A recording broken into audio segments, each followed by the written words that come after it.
بسم الله الرحمن الرحيم.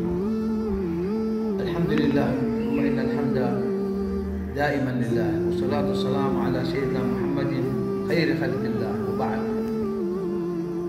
Nasaha kubwa kwa wanafunzi wetu wanaosoma na waliomaliza madrasa.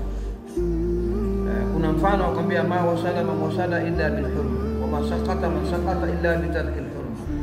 Watu hawakupata illa kwa heshima, na watu hawakuanguka illa kwa kukosa heshima na kukosa adabu.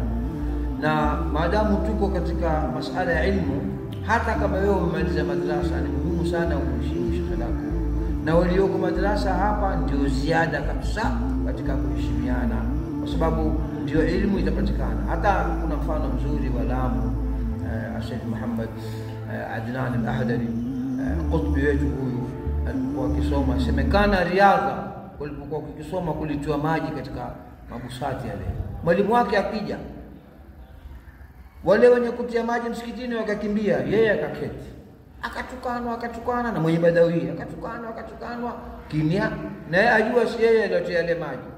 Mwenye Badawi alipotoka, mwalimu wake akasema ule atapata. Na ni kweli Said Muhammad Adnan al-Ahdari alikuwa ni bwana mkubwa. Baada ya kufariki mwalimu wake ndio akawa wali mkubwa, akawa na fatihi kubwa, na ndio shekhe mkubwa wa fatihi wa mwalimu wetu al-Imam Rahil al-Habib Said Muhammad al-Bili. Kwa ajili tuwahimize watu, wanafunzi wote mwe na heshima na mashekhe zenu na walimu zenu. Wassalamu alaykum.